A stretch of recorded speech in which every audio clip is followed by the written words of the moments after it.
which is now a relatively cheap drug, or should you continue dual HER2 blockade?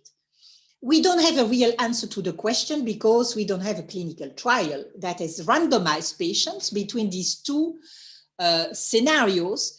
And for a very good reason is that this would be a very large clinical trial, very expensive. But what I believe personally is that it is dangerous to assume that continuation of treatment with trastuzumab alone in these patients is the right thing to do. And the reason for that is exactly what I explained to you. PCR doesn't mean cure. We still have patients at high risk.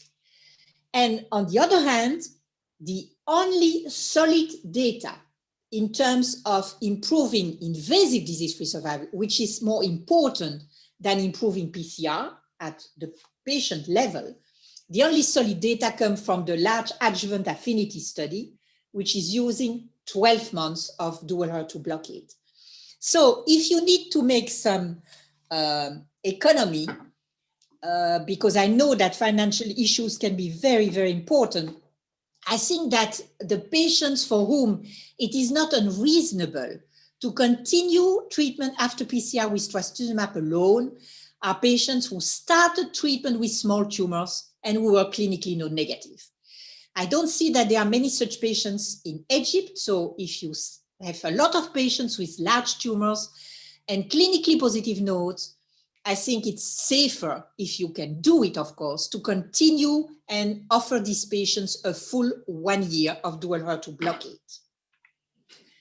Now, what I also like about neoadjuvant treatment is that in addition to allowing you to identify patients who are going to do reasonably well, it also helps you identify patients who are not going to do so well and for whom the treatment ideally should be escalated. And now in HER2 positive breast cancer, we have a drug that we can offer to patients with a suboptimal response to neoadjuvant treatment. And this is why most guidelines nowadays are strongly advocating to offer neoadjuvant treatment rather than adjuvant treatment whenever possible.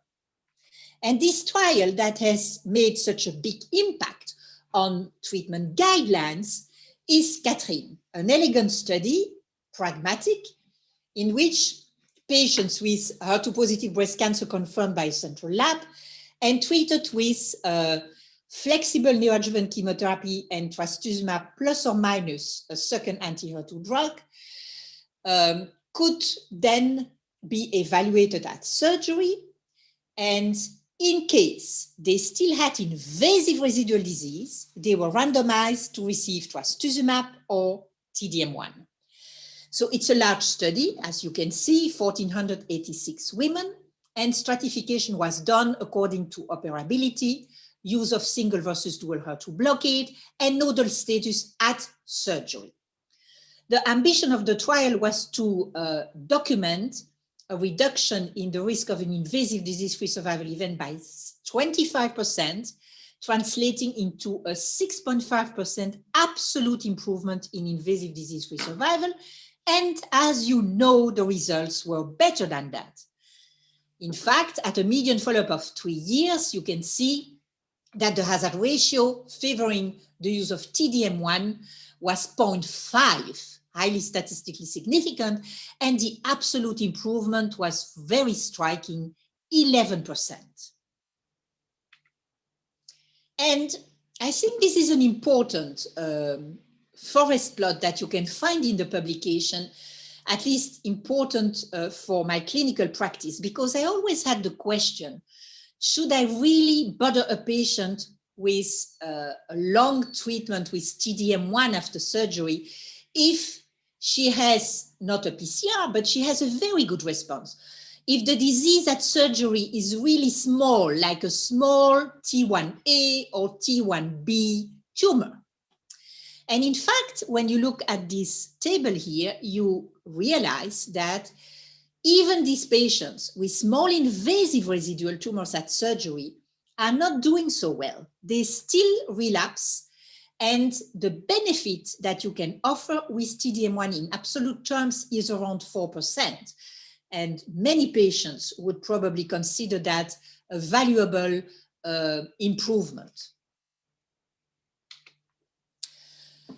Just 2 points quickly about Catherine. Don't ask her to testing on residual tumor at surgery. It will lead to a lot of confusion. And my preferred pathologist, Dr. Viali, also tells me that you should not do that, because here in particular in this trial, 8.3% of patients at surgery did no longer express HER2. And there is no indication in Catherine that these patients did not benefit from T-DM1. And then the other point about this trial, of course, and this is disappointing, is that no biomarker has been found to predict benefit or lack of benefit of T-DM1. For example, the presence of PIK3CA mutations, the level of HER2 mRNA, all these biomarkers were not capable of identifying patients who may or may not benefit from the drug. And we need to do more work clearly in this regard. Then, of course, an ideal trial should have had a cheaper treatment arm, like capecitabine and trastuzumab. But I'm afraid that this will never be done. And another desirable feature of this trial would have been to look at a shorter duration of T-DM1, because in Catherine, you give 14 cycles of T-DM1, and some patients cannot tolerate these 14 cycles. So it would have been interesting also to investigate, for example, 9 cycles. Now, I explained to you that it's absolutely great today that we have a drug that can be offered to patients who do not show an optimal response to neoadjuvant systemic treatment with chemotherapy and anti-HER2 drugs. But we have the other group of patients, the patients who have fantastic responses and for whom we ask the question, don't we overtreat these patients? And clearly there is a lot of interest today in trying to de-escalate treatment. I just want to emphasize that this should be done with extreme caution. So a question that many investigators are interested in, obviously, is can we get rid of anthracyclines? Why? Because anthracyclines are clearly very effective drugs, particularly in HER2-positive breast cancer, but we always worry about cardiotoxicity, which is not really predictable. Of course, we follow patients with monitoring of the heart function, but you know as well as I do that sometimes it's you have patients with normal cardiac monitoring, and from one day to the other, they come to your office with a cardiac problem. And our Dutch colleagues have designed this elegant trial, TRAIN2, which is a neoadjuvant randomized trial of 423 patients with stage 2-3 disease.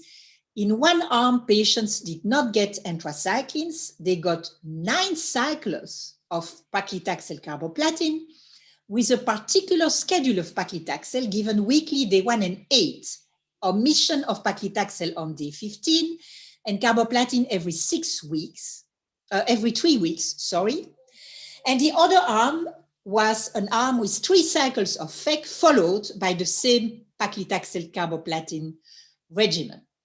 And the trial showed identical PCR rates, very high, 68, 67%, and very similar 3-year event-free survival rates. But what you have to examine is the 95% confidence interval. So you see that it ranges from 0.50 to 1.63. This means that this small trial is unable to establish the non-inferiority of the non-anthracycline arm. So can we apply this in clinical practice? I would say that possibly you could in patients who are not at very high risk, who do not have very big tumors. It is likely that you can avoid anthracyclines, but we do not have here a final demonstration. And so we have to remain cautious. Okay, and just to tell you that we will launch this year a large trial. We hope it will be a more definitive trial in which we will try to de-escalate chemotherapy in selected patients with early HER2 positive breast cancer. As you can see, these are patients with ER negative tumors, because for the ER positive tumors, we have our colleagues in the US who have already done a very good job with the APT regimen. And this APT regimen was mostly tested in ER positive patients. So here we go for the ER negative patients. They must have tumors no greater than 5 centimeters, and they have to be clinically node negative. Again, because we want to be cautious. All these patients will get a taxane and dual HER2 blockade with trastuzumab and pertuzumab in a subcutaneous formulation, which is of course very attractive. And as you can see, if they have a pathological complete response in this trial, they will not get further chemo. They will continue with the 2 monoclonal antibodies given subcutaneously. And we are postulating that these patients will show an excellent 3-year relapse-free survival of 94% or more, as good as in affinity. And the hypothesis is that this excellent outcome will at least be seen in patients with the PAM50 HER2 enriched subtype. And just to tell you that there are investigators who are even more courageous. They are thinking that perhaps one day we could completely forego chemotherapy in selected patients with HER2 positive breast cancer, but we are not there yet. And you might have seen the results of this elegant trial conducted by our Spanish colleagues, forego. Just to say a few words, it's a neoadjuvant trial in which patients who showed an excellent response on PET scan after 6 weeks of trastuzumab, pertuzumab without chemo could continue the treatment without chemotherapy. And in that situation, they could document a pathological complete response of 40%. Interesting results, but too early. We have to wait for event-free survival. And I would argue that before we completely drop chemotherapy, we probably need a strategy or a patient selection that will lead to PCR rates of 60, 70% rather than 40%. But in parallel to that, colleagues in Europe and the US who have tested trastuzumab and lapatinib as a strategy to be given without chemo have been able to find some biomarkers that are associated with a high chance of PCR without chemo. And you can see what these biomarkers are. It's a ratio, a FISH ratio that is 4.6 or higher, a very strong expression of HER2 3+, the HER2 PAM50 enriched subtype, so this refers to gene expression, and no PIK3CA mutations. So if we combine these two efforts, maybe one day by combining baseline biomarkers and dynamic responses using imaging, we will perhaps be able to treat a subgroup of early HER2 positive breast cancer patients only with targeted treatments and without chemo.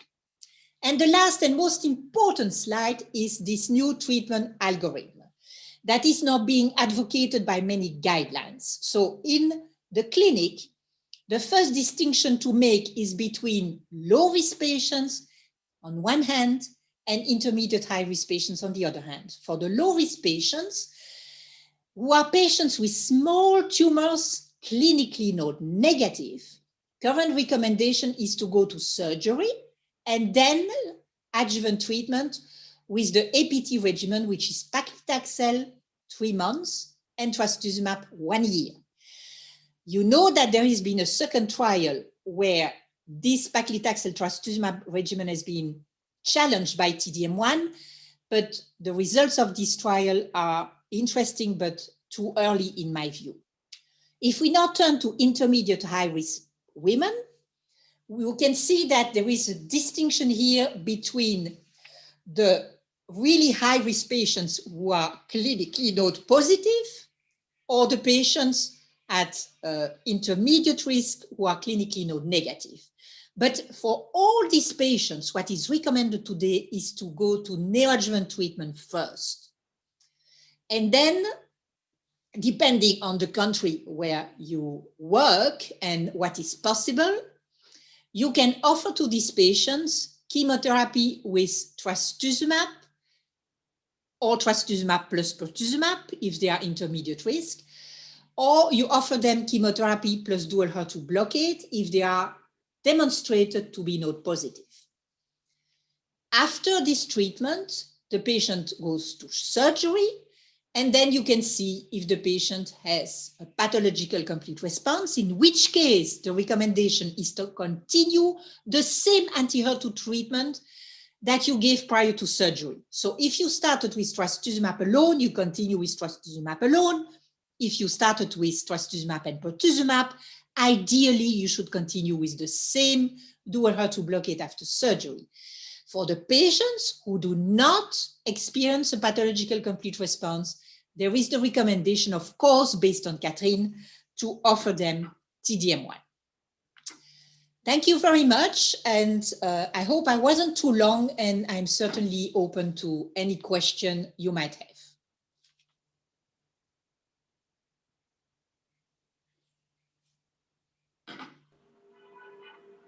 Thank you, Professor Martin, for your informative and comprehensive talk.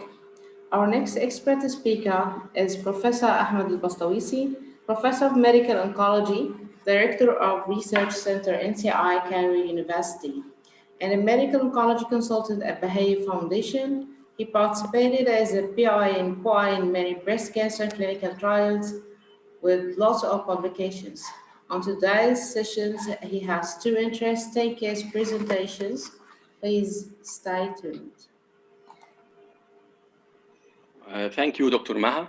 Kindly allow me to share my screen, please. Okay.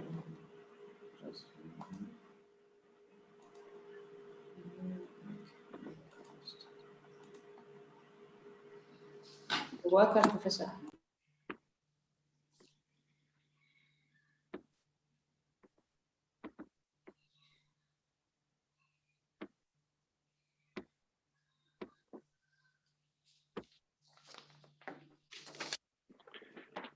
Okay, thank you, Professor Martin, for your elegant presentation, and we are very happy to have you with us. And I want also to thank all the team of Bahia, Roche, for organizing this meeting. And I will go directly to my cases. The first one is Mrs. X, a 38 years old female patient. She is a teacher, a smoker, 15-pack year, living in Cairo, hypertensive on Concur 5 milligram controlled, otherwise no concomitant medications. She clinically presented by accidentally discovered right breast mass. Mammography showed right upper outer quadrant irregular mass, 3.5 centimeter times 2 centimeter, and pathologically enlarged right axillary lymph node, clinically T2N1. Ultrasound guided biopsy showed invasive ductal carcinoma grade 2, ER/PR negative, HER2 new positive by IHC, and K67 was 30%. CT chest, abdomen, pelvis, and bone scan both were free. CBC and the chemistry were normal. Tumor marker CA was 87 nanogram per milliliter. Elevated CA 15.3 was 44 unit per milliliter. Again, a slightly elevated. So the first is whether to go for neoadjuvant or adjuvant, and I think based on what Professor Martin just presented, we all may agree with neoadjuvant treatment. So the patient received the neoadjuvant AC 4 cycles, followed by plus dual blockage by pertuzumab Herceptin. The patient tolerated treatment well and responded very well for the treatment. And then the patient underwent conservative breast surgery, and here is the pathology post-operatively. It was T1N1M0, invasive ductal carcinoma grade 2, moderate therapy response pathologically, and the pathological response was Miller grade 3, and she received the standard post-operative radiotherapy. So now we have a case post-dual blockage by pertuzumab, trastuzumab-based therapy, and didn't attain a complete pathological response. And the options was to go for dual blockage monotherapy by trastuzumab, or based on Catherine to go for adjuvant TDM1.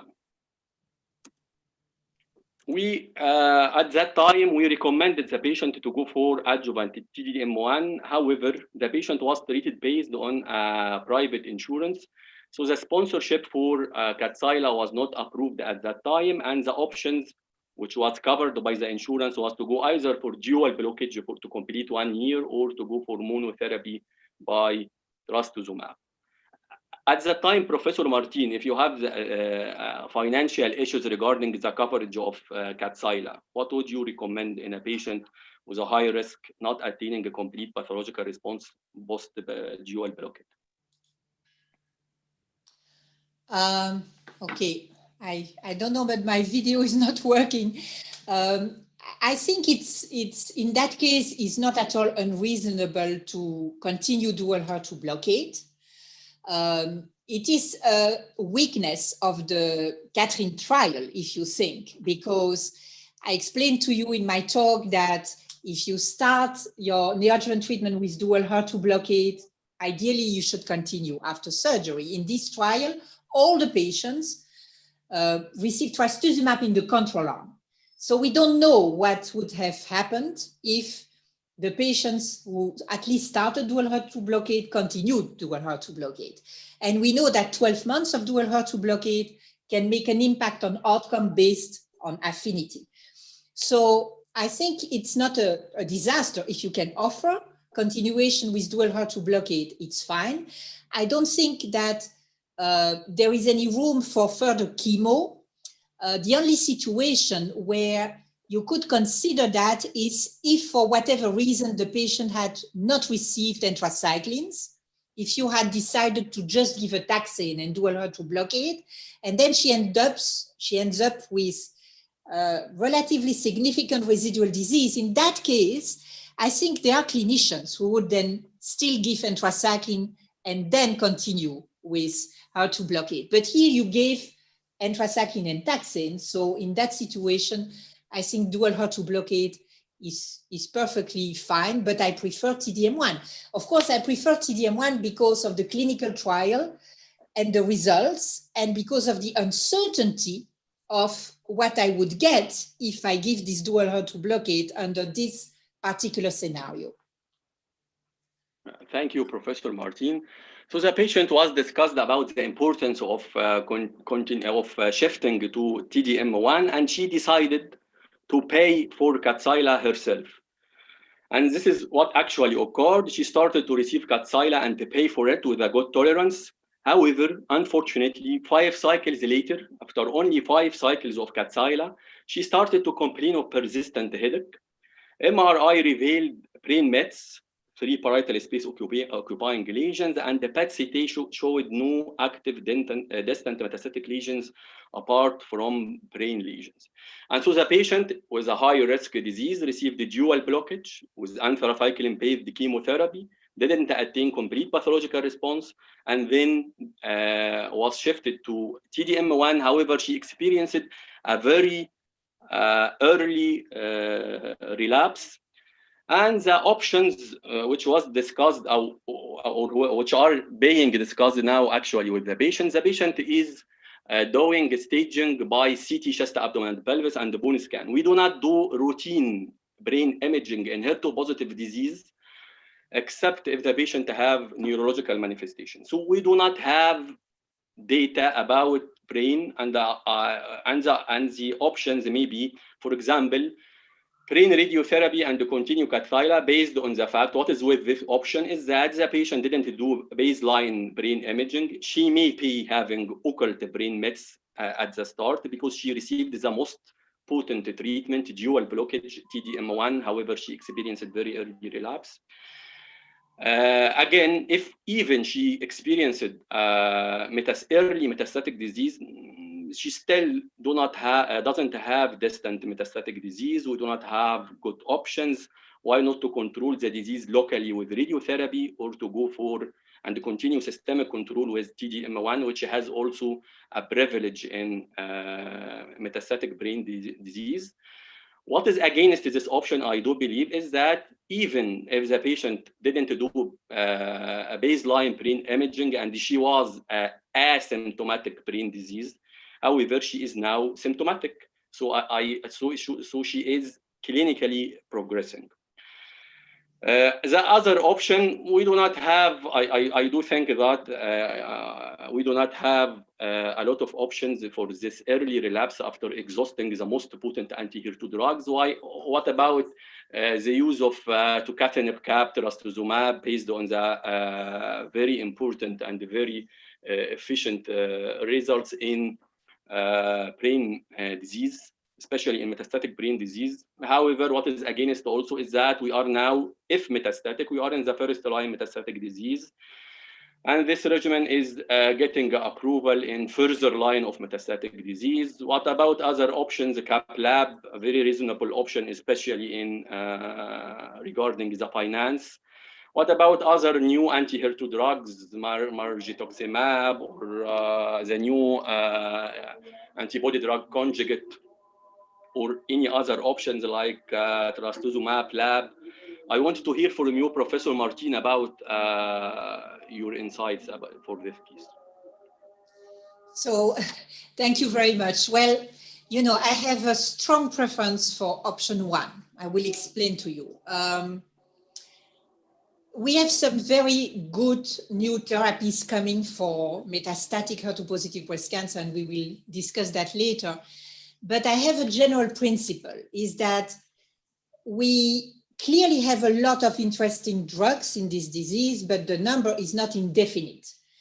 And so I like the idea that when I give a good drug to a patient, I need to be able to measure if it works or not. So if you have disease in the brain, you have to irradiate. You have disease, no disease visible elsewhere. So if you give one of these new regimens, you have no way to find out early on if it works or not for your patient. You have nothing to follow. The patient doesn't have lesions in the liver, in the lung. She has no disease to follow outside of the brain. And so in general, in that situation, we treat the brain and we don't change the systemic treatment. We will use, of course, one of these other options, which are quite attractive, when we have a new lesion to follow elsewhere. Okay, it's a personal opinion, but I know that there are physicians who in that situation, as soon as they are brain mets, they like to use the small TKI molecules, like lapatinib or tucatinib for sure. But I think there is no harm in waiting, in using this strategy when we have the next event. Yeah, thank you, Professor Martin. And what about the staging for high-risk HER2 positive disease? Do you like to incorporate brain imaging as a routine staging tool?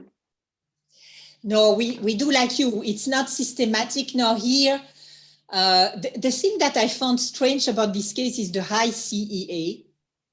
It's not so common. But I'm not sure that we would, honestly, it's always easy in retrospect. I'm not sure that we would have ordered an MRI. We would have perhaps tried to do a PET scan for such a patient, but no brain MRI systematically. Yeah, okay, thank you, Professor Martin. And I would go for my second case. Mrs. X is a 47 years old female patient. She's a lawyer, shisha smoker for around 10 years. She is living in Cairo, diabetic on glucophage 1000 milligram per day, well controlled, otherwise no concomitant medications. Clinically, she presented by left breast mass of 9 months duration. Mammography showed left upper outer quadrant irregular mass around 5.5 centimeter times 4 centimeter and multiple pathologically enlarged left axillary lymph nodes. Clinically T3N1. Ultrasound guided biopsy was invasive ductal carcinoma grade 3, ER and PR negative, HER2 new positive by IHC and K67 90%. And this patient went into a scenario which is rather common in non-institutional sites or in a private sector in Egypt, where the patient was seen by her surgeon. He ordered a chest X-ray and abdominopelvic ultrasound. Both were free. CBC and the chemistry were normal. CEE showed a very marked elevation, 113 nanogram per millimeter, and CE15-3 once again was very highly elevated, 2 to 1, and the normal was up to 32. Her surgeon advised her to go for upfront surgery, and she went into left modified radical mastectomy. Pathologically, she was T3, 5.2 times 4.5 centimeter, N2, 7 out of 18 positive lymph nodes, invasive ductal carcinoma grade 2, ER/PR negative, HER2 positive by immunohistochemistry, and K67 was 90%.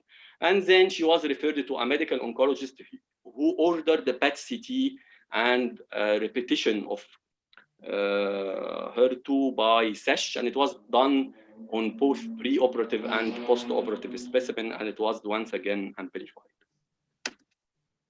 So the patient went into a non-standard approach, high-risk HER2 positive disease, went into upfront surgery, definitely neoadjuvant or adjuvant, and based on what we just heard from Professor Martin, definitely I think all of us will go for neoadjuvant treatment. But this is a scenario which is common here, so we can be confronted by a case post-operative.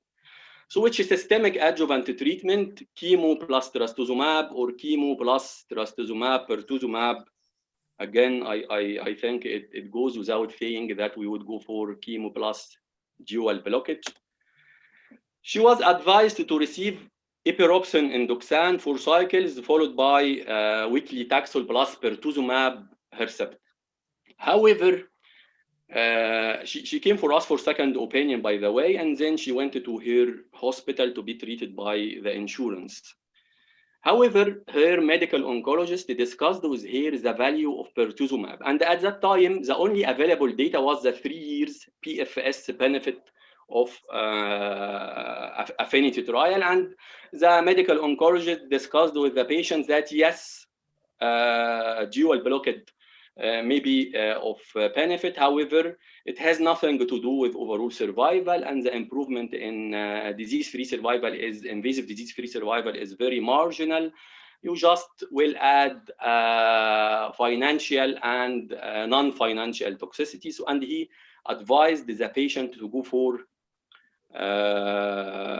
chemotherapy, anthracycline, taxanes, plus only mono anti-HER2 with Herceptin. And the patient already started the regimen at her hospital. However, 6 months later of adjuvant trastuzumab alone post-chemotherapy, she came for second consultation again, and she was discussing with us that I heard a lot about pertuzumab, and I think I have many of my peers who are receiving pertuzumab, and I wanted to incorporate pertuzumab. A scenario which occurs whether in such a condition with a patient who is reluctant or discussed with another oncologist, or sometimes some insurances do not accept dual blockade at the start, some reluctancy, so they start with mono Herceptin, and then after certain approvals, the patient presented to us with the approval of sponsorship, and we are confronted by a situation after some cycles of trastuzumab alone is whether to go for pertuzumab incorporation to be dual blockade. What is with is that we are still in the 1 year span of anti-HER2 therapy. The patient is high risk, didn't go for neoadjuvant treatment. Why not to benefit from the approval and incorporate trastuzumab? Professor Martin, at that point, what do you recommend after 6 months of adjuvant monotrastuzumab? Well, that's a very interesting question because we are not talking about guidelines. We are in the real world. Reality. We are talking about reality. Exactly. You know, I think I would be tempted to give it, and I'll tell you why. First of all, because when we discussed the design of Affinity with Roche many years ago, I tried to get a third arm in the trial with 6 months of dual blockade. And the argument was that perhaps this would be a more affordable treatment around the world instead of the 1 year. And why do we need 1 year? We don't know. But I was not successful, as you know. So it's still possible that 6 months can do a good job. Second, we have evidence that anti-HER2 drugs can work even if you start them a long time since surgery. So what we see in Extenet is exactly that. So when you introduce your second anti-HER2 drug after 1 year, you get a treatment effect. So that's the second argument. So the first one is that perhaps 6 months of pertuzumab can still do something good for this patient with very high risk. And second, I don't think we will suffer much from this delay. So I would rather give it rather than not giving, especially that she's young and that she's hormone receptor negative. Because you see, I know that pertuzumab works also in hormone receptor positive, but here we don't have endocrine therapy to help. We just have to maximize what we can do for the anti-HER2 treatment. So that's another reason why I think it would be a good idea. Thank you, Professor Martin. We went into the same opinion. We advised the patient to incorporate pertuzumab, and she gained financial approval. She is now on dual blockade, and she is considered per our local guidelines as one of the high priority for COVID-19 vaccination, and she is asking whether to receive COVID-19 vaccination or not. She is on dual blockade of chemotherapy. Her CBC is always numerically normal. But my question is, as you know, that we are now on dual anti-HER2 monoclonal antibodies, which may interfere with the immune response for eliciting immune value of the COVID-19 vaccination. So I am asking about, definitely I know that there is no evidence for this recent situation of COVID-19, but I ask about your personal impression about the efficacy of vaccination on dual blockade, and which is the most proper time to vaccinate during in between the cycles. And second one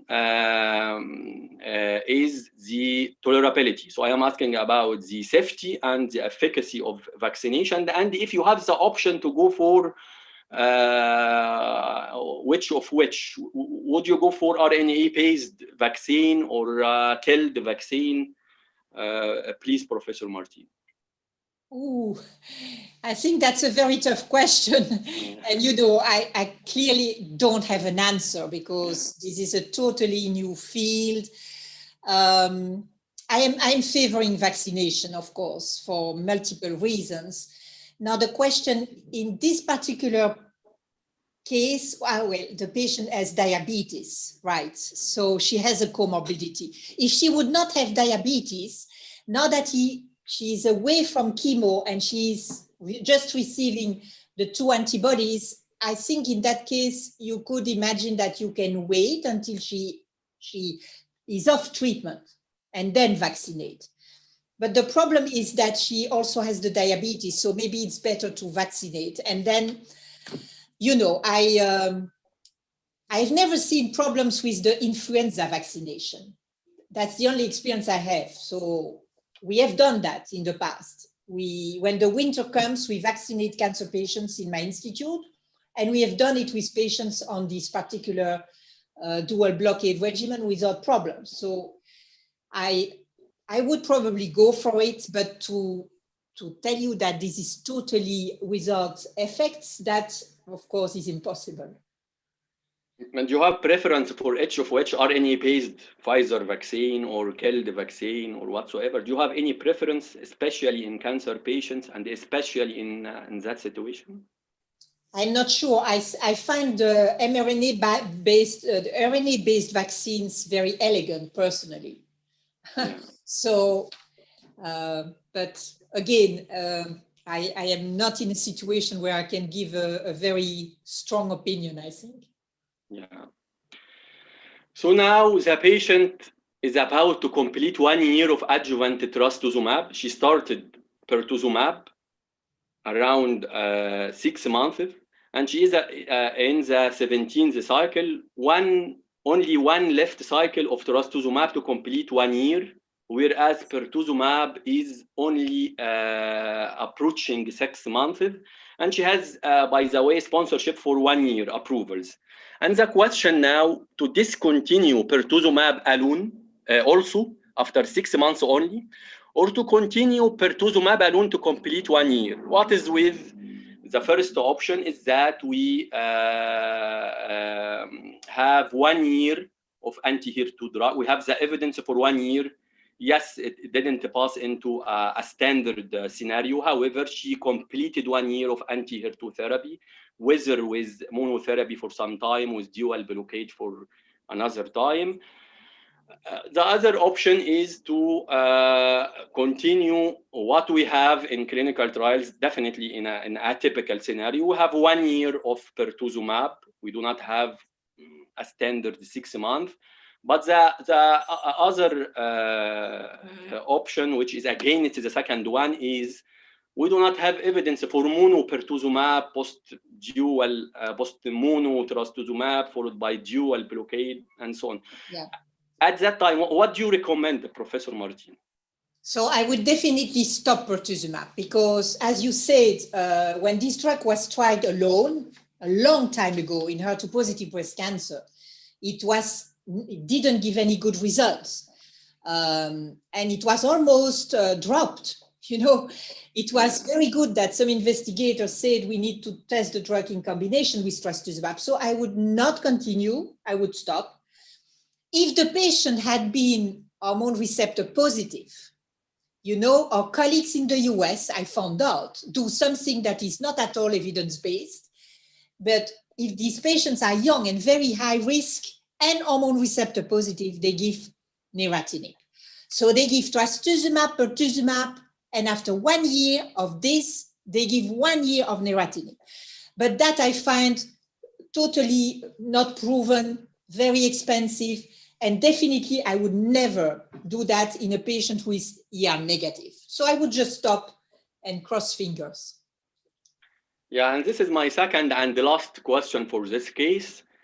After completion of adjuvant dual blockade, whether it was with completion of 1 year of dual or at that scenario in the patient of 6 months only dual and 6 months of mono trastuzumab, whether we'll go for more escalation neratinib, for example, or just follow up. And what is with the first option is that the patient didn't receive a standard approach. She received upfront surgery. She didn't receive neoadjuvant treatment. And then she received adjuvant whatsoever, even if the patient received dual blockade by trastuzumab, pertuzumab.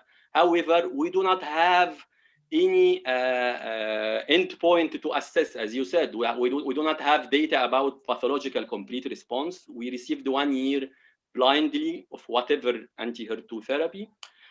What is against is, once again, is that neratinib is a very toxic drug, financial toxicity. And again, the approval for neratinib, the regulatory approval, was in the XNet trial, which was post-monotherapy by trastuzumab and not post-dual, even if not complete blockade. So what do you think, Professor Martin? even if the patient received 1 year, would you do more escalation in view of the young age ERPR negative didn't receive neoadjuvant?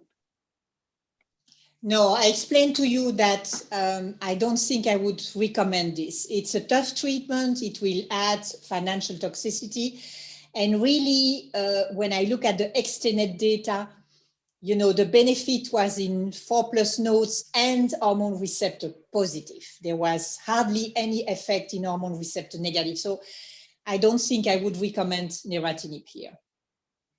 Yeah, okay, thank you, Professor Martin, for your very important and elegant insights about these two cases. And if anyone, or Professor Amani, anyone of the attendees has any questions, he will be more than welcome.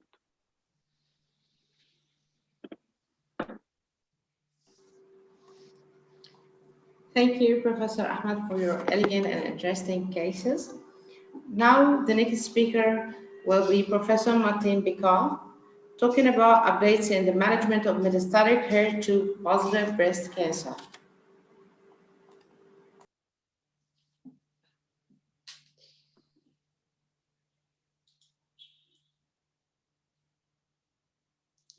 Okay, I'm trying to share the screen. C'est le deuxième talk, je ne le vois plus.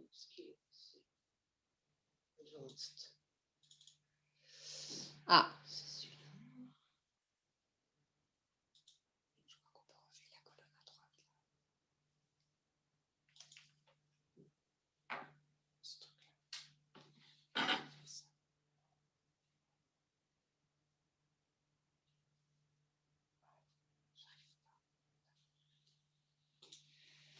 Okay, so I will now try in 15 minutes to give you a quick update on the management of HER2 positive advanced breast cancer. And this is also a situation where we have witnessed a great deal of progress in recent years. The plan of the talk is first to quickly review what are considered our current standards of care, then briefly discuss if we have any tools for treatment tailoring, and finish by 2 slides about some exciting new strategies on the horizon.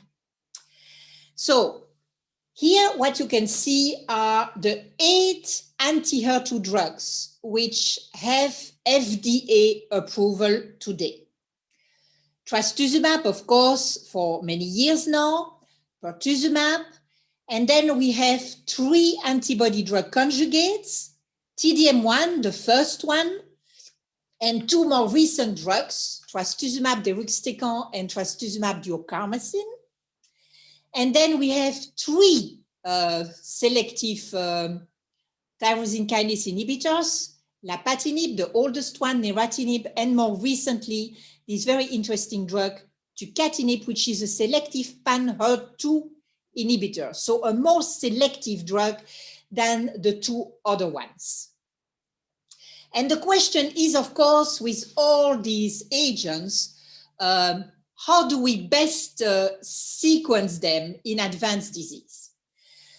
Very quickly, I think it's important to review the pivotal trials which explain the guidelines that we have today.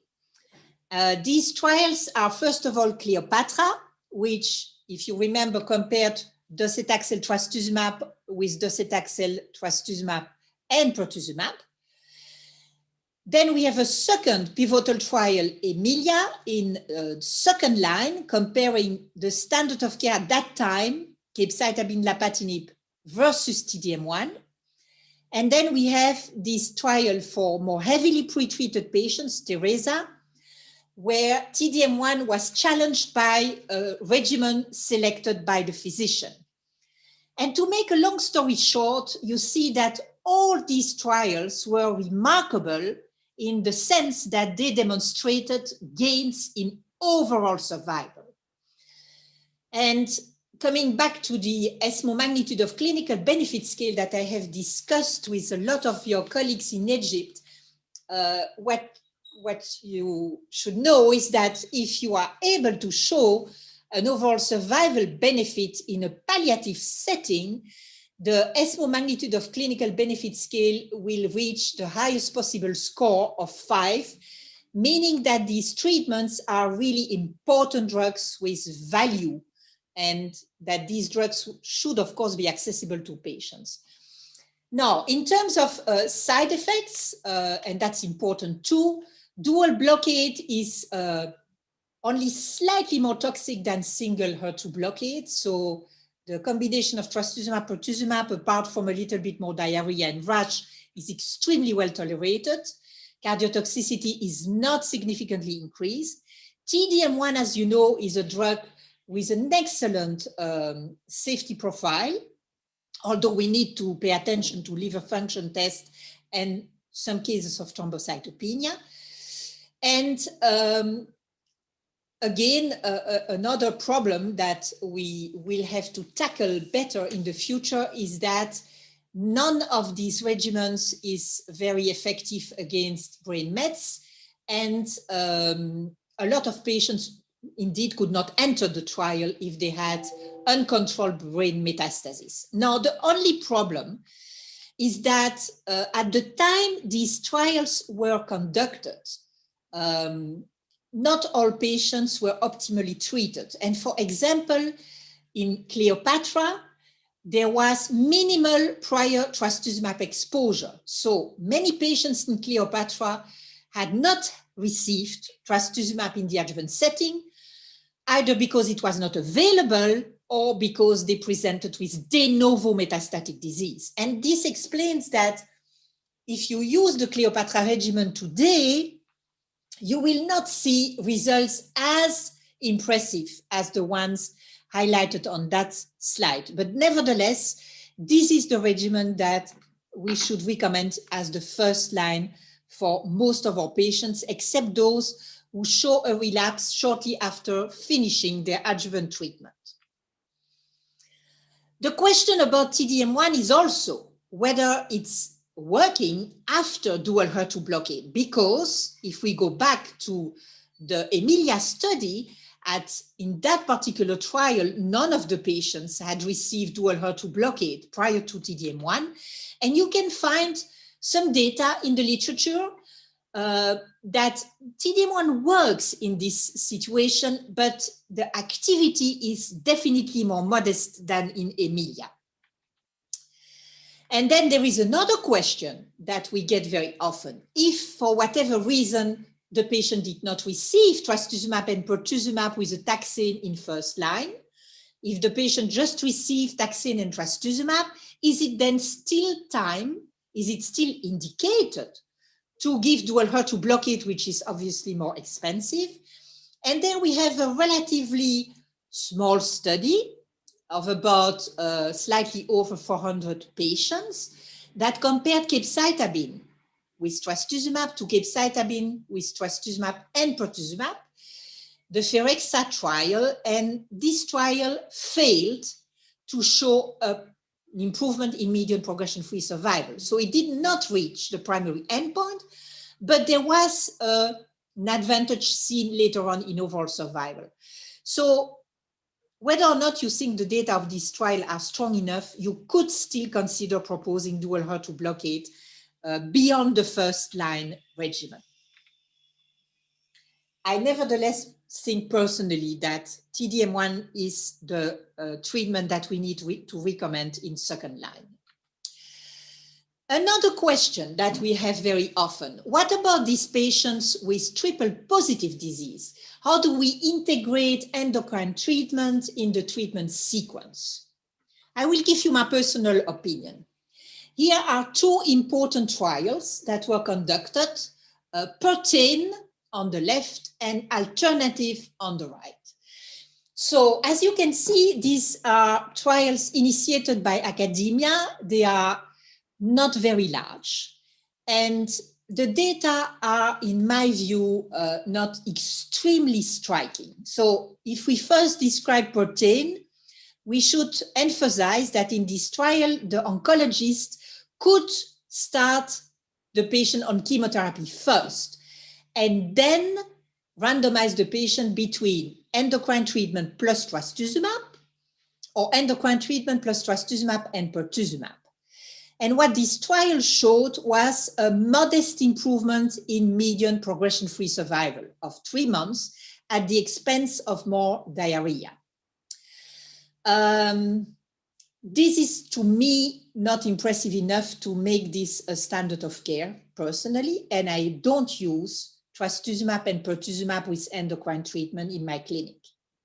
And then we have the second trial alternative, a little bit more sophisticated, where the comparison was between endocrine treatment plus trastuzumab, endocrine treatment plus lapatinib, or endocrine treatment plus the 2 anti-HER2 agents. And again, we are talking here about modest improvements in median progression-free survival. Lapatinib plus endocrine treatment was better than trastuzumab plus endocrine treatment, and the dual combination was better than endocrine treatment plus trastuzumab. But once again, there was no overall survival gain. There was more toxicity with the dual blockade. And I am not using this in my practice, and we can discuss that later. The only message I would like to give here is that it's an impression I have that there are patients with some indolent forms of advanced HER2 positive hormone receptor positive breast cancer that you can control with endocrine treatment and lapatinib or neratinib for many months. And this is something that I do. So there is still a role for endocrine treatment with an anti-HER2 drug in the disease, but it's reserved, in my opinion, for these patients with relatively indolent forms of disease, like patients presenting with, for example, metastatic nodes, but no liver involvement. So this is now the recommendation today. The optimal sequencing, first, consideration should be given to taxane and trastuzumab pertuzumab. The second line today recommended is TDM1. After TDM1, the third line recommendations are less rigid. You can go for a good drug like capecitabine and decide to combine it with trastuzumab or with lapatinib. And lapatinib is, as we discussed, is often preferred if the patient has developed brain mets, although I'm not personally convinced that lapatinib is such a good drug for brain metastasis. And then we should not forget that the combination of trastuzumab lapatinib without chemotherapy is an option for heavily pretreated patients who do not want to continue with chemotherapy, because this combination was shown to be better than lapatinib alone in an old study by Kim Blackwell. But this sequencing will change and should change as we speak because of the results of the HER2 CLIMB study. So in that trial, trastuzumab capecitabine was challenged by trastuzumab tucatinib capecitabine. And the 3-drug regimen was better. So it's going to be the new standard of care. And then you could also argue that if you are going to use capecitabine with HER2 TKI, maybe lapatinib is not the best drug, but maybe it should be neratinib. And this is based on these 2 trials that I have summarized for you here, the NALA trial on the left and the HER2 CLIMB on the right. So these are reasonably large trials of slightly above 600 patients. In NALA, the patients had received at least 2 prior lines and about half had seen pertuzumab TDM1. And the comparison was really between these 2 TKIs in combination with capecitabine. What was demonstrated was that the neratinib arm was better in terms of progression-free survival, a gain of 2.2 months. No overall survival benefit, perhaps a slight advantage for brain mets, a reduced need for intervening with radiation when you use neratinib.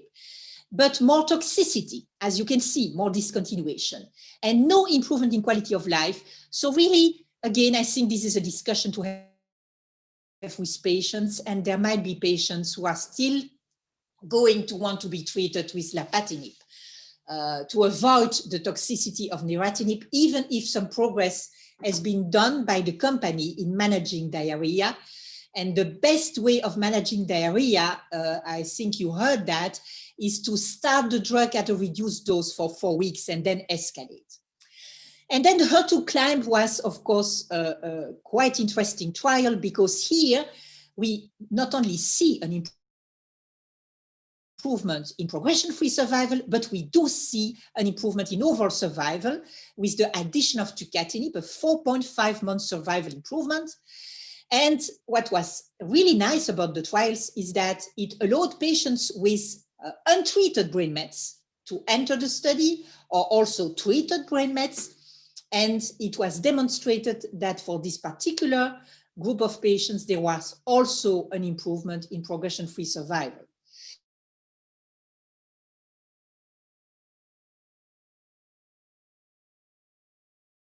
And the drug neratinib, as you can see, continued tucatinib for adverse events. It's strange that quality of life was not shown to be better, but I am just wondering if the right instruments were used to measure quality of life in this trial. Now, very quickly, do we have some tools for treatment tailoring? And in a few words, I would just tell you that we are unfortunately underusing the potential of molecular imaging, and in particular, HER2 PET. So HER2 PET is the use of trastuzumab labeled with zirconium. So you can inject this labeled trastuzumab into your patient, and it will allow you to see which are the metastatic sites to which trastuzumab can bind. And if you do a comparison between a standard FDG PET on the left and the HER2 PET on the right, you can really appreciate which are the metastatic sites that are capable of binding trastuzumab and which are the metastatic sites which do not bind trastuzumab. And in this particular patient, almost all the metastatic lesions seen on the FDG PET, almost all, are also seen on the HER2 PET. And you may have heard of this elegant trial Zephyr conducted a few years ago in Belgium and Holland, in which we did an FDG PET and a HER2 PET in patients starting TDM1. And what we could see in this trial is a huge heterogeneity in imaging with the HER2 PET. What you see here are the most frequent patterns. These are patients for whom most of the lesions seen on the FDG PET are seen on the HER2 PET. Pattern A is all lesions and pattern B is most lesions. But then 1/3 of the patients have these images, which indicate that most lesions on the FDG PET are not seen on the HER2 PET. And pattern D is the worst. None of the lesions seen on the FDG PET is seen on the HER2 PET. And what we could demonstrate in Zephyr was that the patients who show patterns A and B, so where the HER2 PET identifies most, if not all, the metastatic lesions, these patients benefit tremendously from TDM1. And in the lesions not well seen on the HER2 PET usually do progress very quickly under TDM1.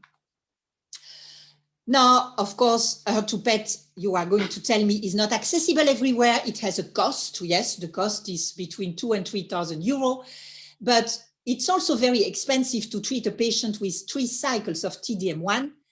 It's going to be 10,000 euro, and then realize that the patient is not responding. So we live in a strange world in which we talk a lot about precision medicine, personalized medicine, but we don't use the tools to get there, in my view. Unfortunately, in terms of predictive biomarkers, we are nowhere.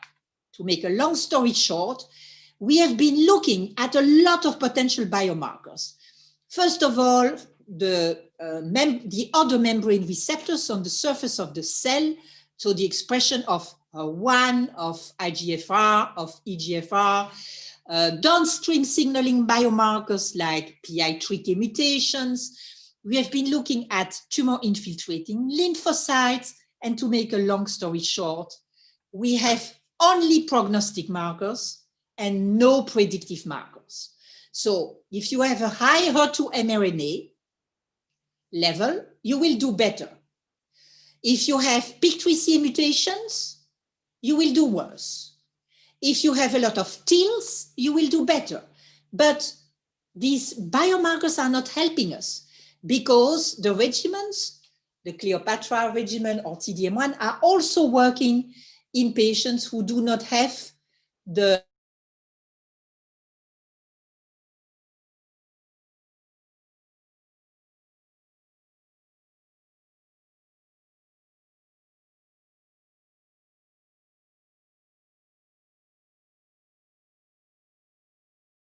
antibody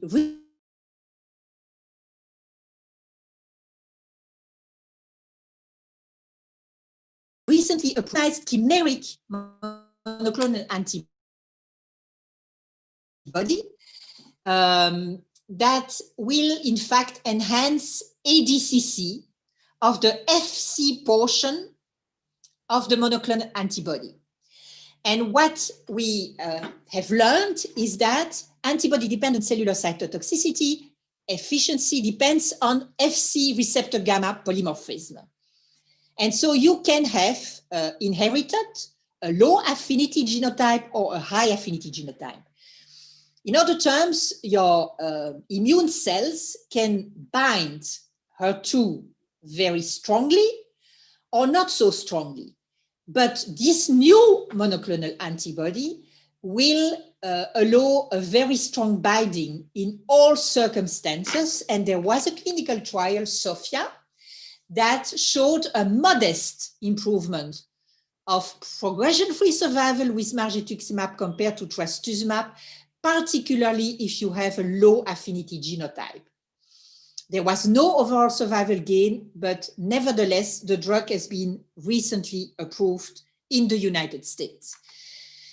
And here are two new antibody drug conjugates, which also got accelerated FDA approval based on phase 2 studies, trastuzumab deocarmycin and trastuzumab deruxtecan.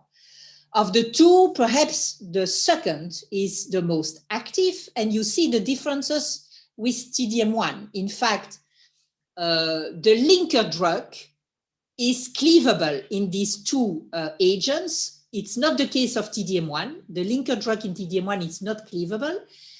And what is also different is the drug-antibody ratio and the cytotoxic agent, which is an alkylating agent for trastuzumab deocarmycin and a topoisomerase 1 inhibitor for trastuzumab deruxtecan. And so we now have phase 3 trials ongoing. And for example, there is a trial in which T-DM1 is directly challenged by trastuzumab deruxtecan. So it's possible that these drugs will make it to clinical practice very soon. And then, of course, there are also a lot of trials looking at other interesting strategies, like, for example, the use of CDK4/6 inhibitors in triple-positive breast cancer, PIK3CA specific inhibitors, immune checkpoint inhibitors, bispecific monoclonal antibodies. But we have no time to cover this. It's just fantastic that there is still so much research being done in a disease where we have done so much progress. Okay, I think I need to stop. I've been a little long, and thank you very much for your attention.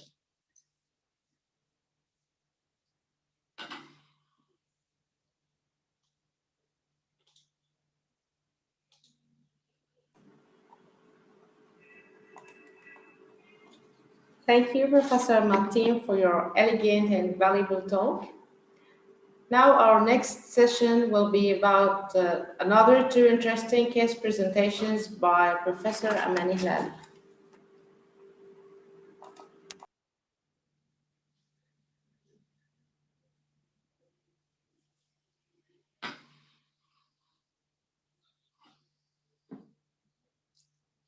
I just have a black screen in front of me.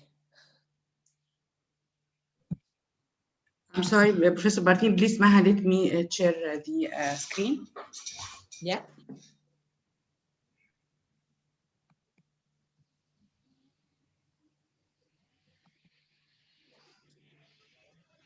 معلش حد يجي يعمل لي presentation.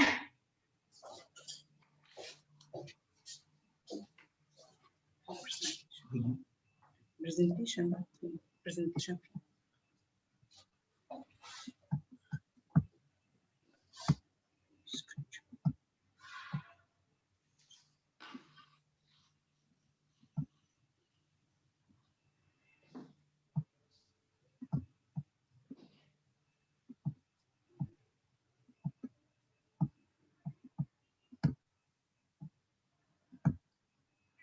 How can I go for it? No.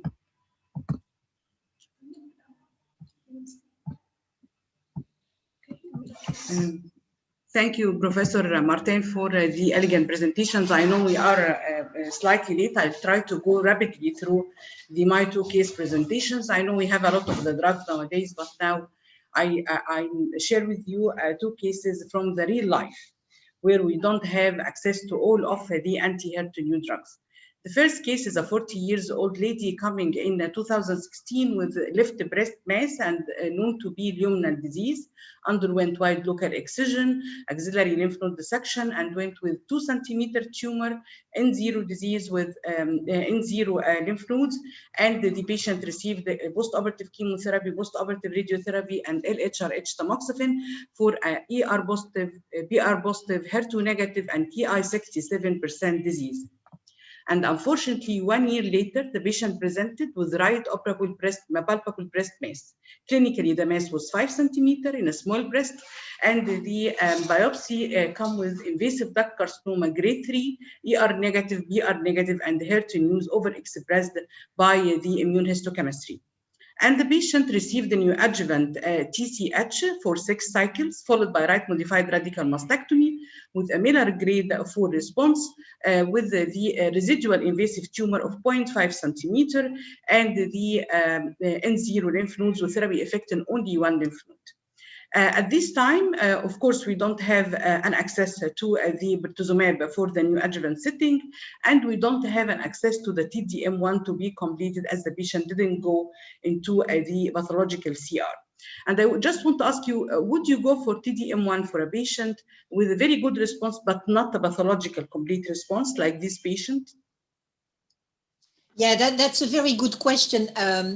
I tried to discuss that in my lecture. In fact, when you look at the forest plot of the Catherine trial, what you see is that these patients, even with an excellent response, who have only a T1A invasive cancer left and no nodes, still benefit. And the benefit in absolute terms is still about 4%. So again, I think economically speaking, these are perhaps not the patients who need a TDM1 the most, but according to the trial, these patients are still benefiting. Thank you. Of course, we don't have TDM1, unfortunately, so the patient completed adjuvant trastuzumab for 1 year. Last cycle was in October 2018. On August 2019, less than 1 year of completion of adjuvant trastuzumab, the patient complained of persistent cough, and CT cap come with a widespread disease with multiple pulmonary, mediastinal lymph nodes, hepatic, and bone metastasis.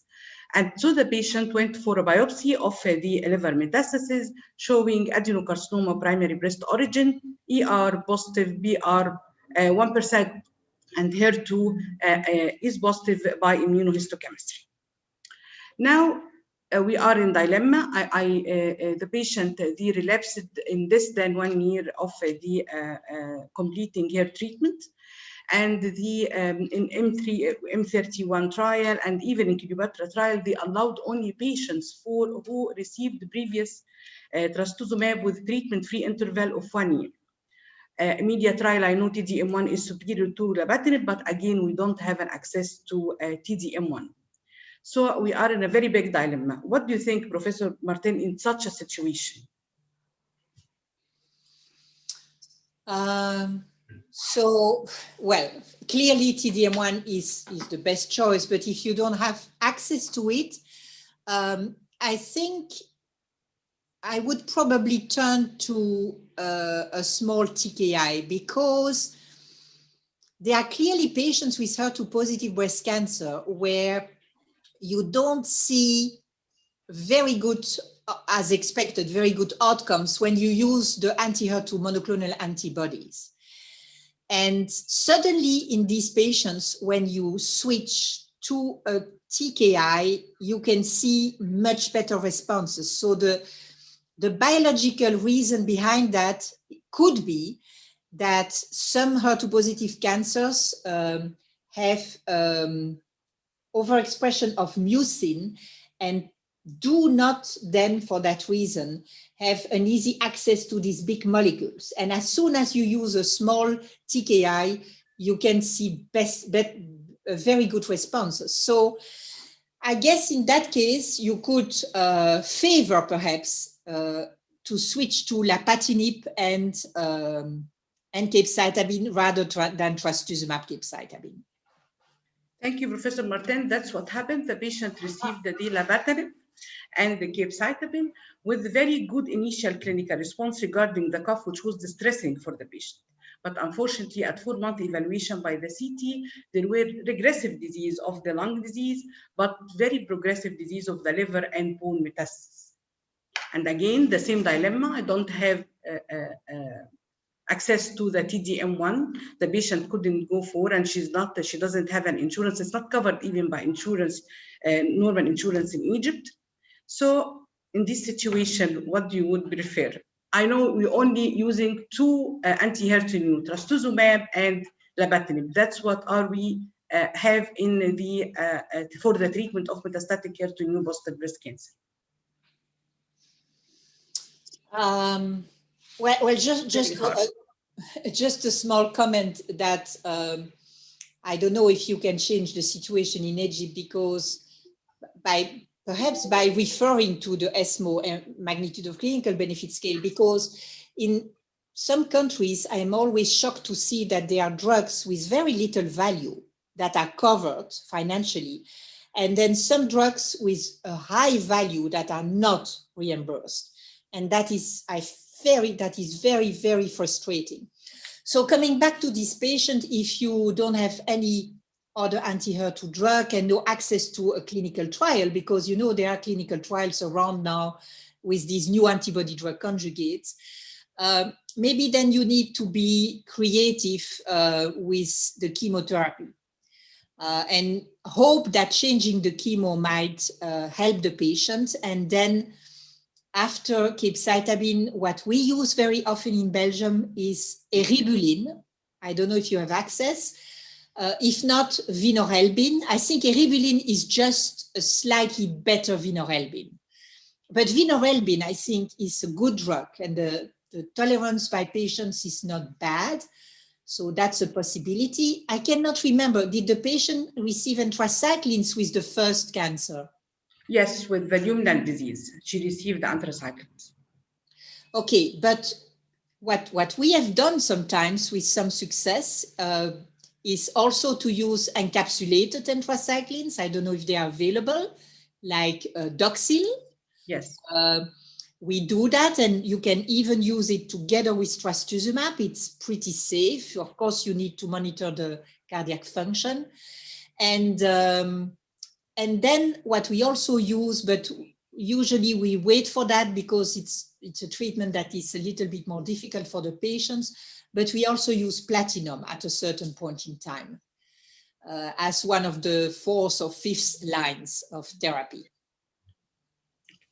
Thank you very much, Professor Martin. I have read a lot of the challenge with the trastuzumab even after failure of lapatinib, and because we don't have a lot of options, that's what happened with this patient. She received re-challenging with trastuzumab and paclitaxel, starting on February 2020, and 4 months later, CT showed regression of the liver metastasis, but the patient developed pre-metastasis.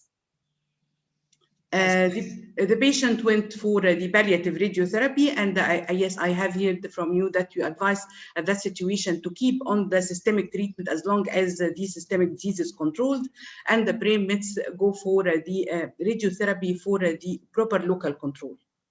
The patient kept on the trastuzumab paclitaxel for about more 6 months.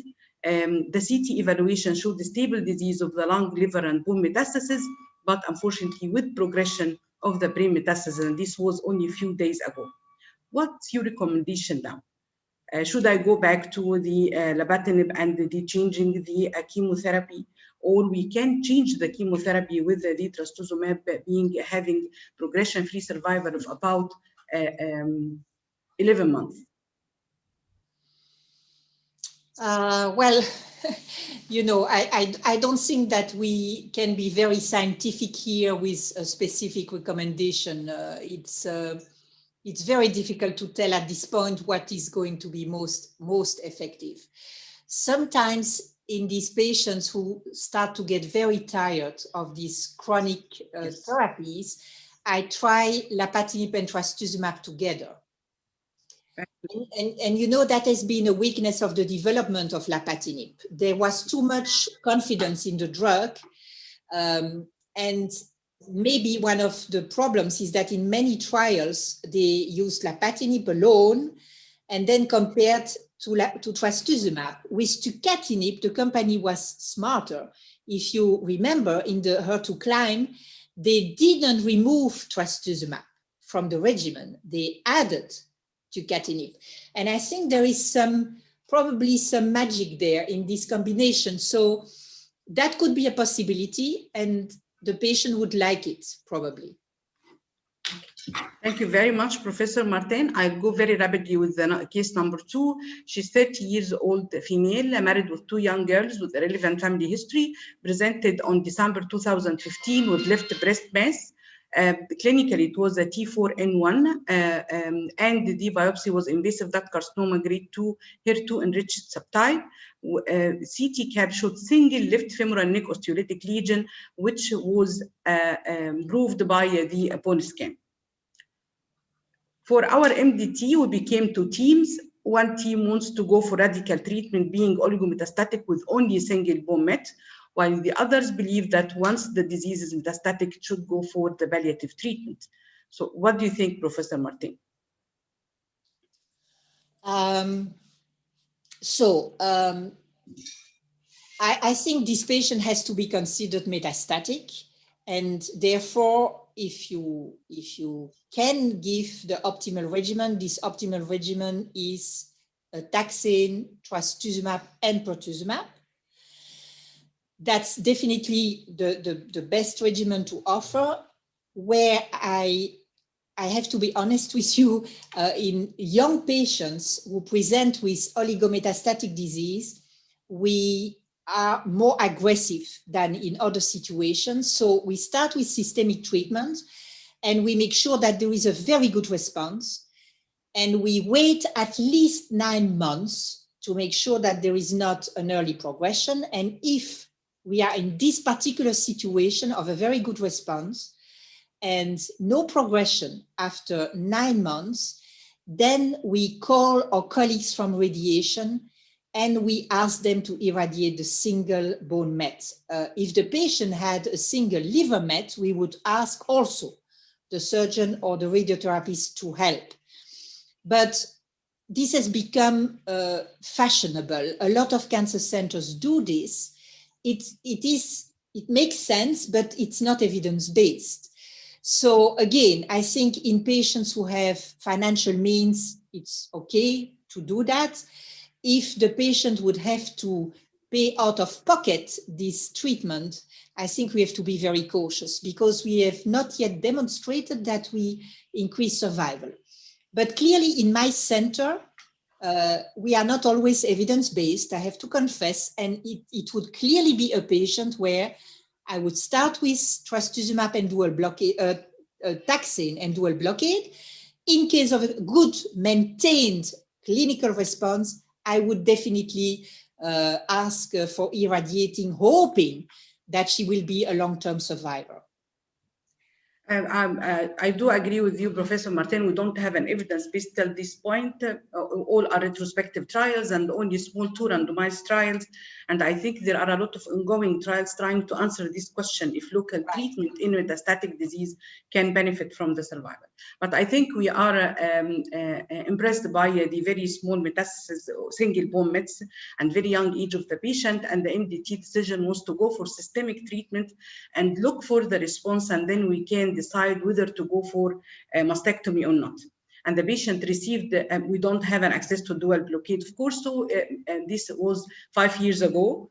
So the patient received the FEC for 3 cycles, followed by the docetaxel trastuzumab for 3 cycles with clinical complete response and more sclerosis of the single bone lesion, as we can see in the picture. The patient underwent left modified radical mastectomy, coming with the TMIC N0 over 10 lymph nodes, and the patient was kept under trastuzumab for about 2.5 years, where the patient started to complain from pain of the left hip joint, and the restaging showed that there is nothing there except this single femoral neck lesion. So the patient went for the local radiotherapy, and capecitabine was added to the trastuzumab with good control of pain. Would you agree for that, Professor Martin, or it could be another way? So the patient is hormone receptor negative? Yes, she is hormone receptor negative, and the bone is not accessible for biopsy, so we couldn't go for a biopsy from the bone. Yes. Capecitabine given for 6 months and then stopped, the patient kept on trastuzumab alone. Yeah. I think I would agree, but you see, once again, I always have this worry that I don't like to give any systemic treatment in a palliative setting that I cannot evaluate one way or the other. So sometimes what we do in that situation is to look if the bone lesion can be, a response in the bone lesion can be evaluated one way or the other. And of course, in my country, we have lots of PET scans, and we do evaluate bone lesions on PET, measuring Yes. the FDG SUV. And so probably I would go also like you for capecitabine, but I would give 2 cycles of capecitabine and trastuzumab before going for radiation, and make sure that capecitabine does something good, and then continue after the radiation. Because if you irradiate and then you give capecitabine, you don't know if capecitabine really works. You have no way, you see? So whenever possible, the message, and this is also what we do in local relapses, you know, for example, axillary relapses, we beg the surgeon not to remove the nodes immediately, and to give us like 2-3 months to evaluate the systemic therapy. Because if the surgeon goes in, removes the lesion, then he will turn to you and he will say, so now what? What do you want to give? And you can give treatment, but you cannot evaluate if you are helping the patient. So that's the general message. We are usually doing this, but this patient coming with the severe pain she couldn't tolerate, and she doesn't want to wait until be controlled by systemic treatment. That's why she referred to the radiotherapy. Usually radiotherapy session doesn't want to go radiation until the patient is either in severe pain or she is in severe impending fracture or something like that. Okay. After 1 year, the patient started limping, and CT showed wedging of the femoral neck. And the orthopedic consultation was done, where the hip replacement was performed about 1.5 years ago. And here we have an open biopsy. We could have the tissue for the pathological study, and come back with ER/PR positive and HER2 overexpressed. So the patient is now under LHRH, tamoxifen, and trastuzumab. Keeping patient on trastuzumab is the right option, Professor Martin, or can we go for another anti-HER2 target agent? I think you can always change the anti-HER2 targeted drug.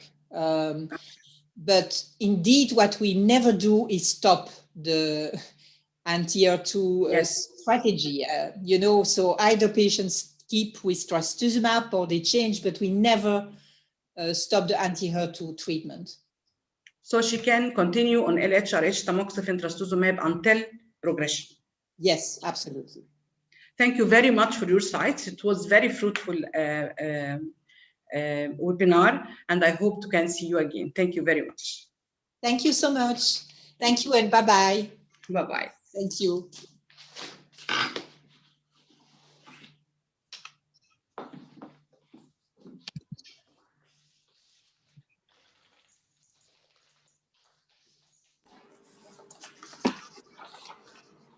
Now we have reached the end of our interesting webinar. Thank you all for your meticulous attention, hoping you go profits and valuable sessions. Looking forward to seeing you in further meetings. If you have any further queries, please submit your questions in the chat window.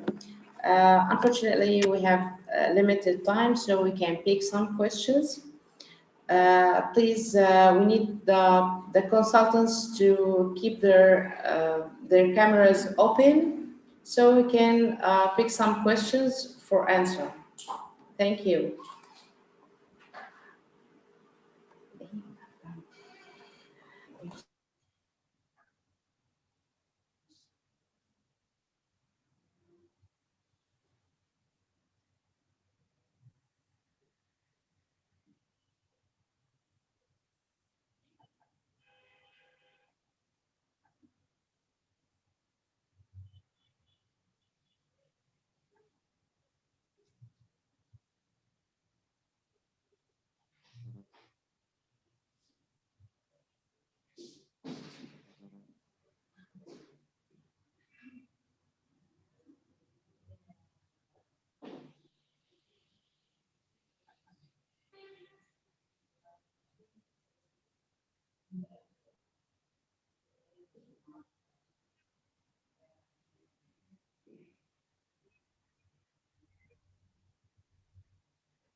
مش هنطلع بس انا عايزه افتح الشاشه تاني مش عارفه.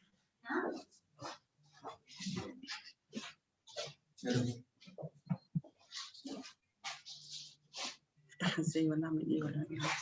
مين ده؟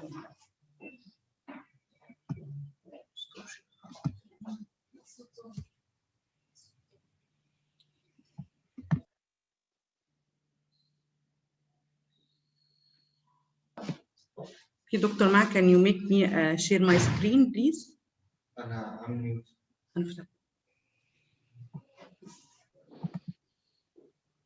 Okay. We are very sorry we are out of time, but I'll try to answer some of the questions. One of the questions is could we consider the age of the patient to be a factor for considering more escalation or de-escalation? I think the biology of the disease is much more important than the age.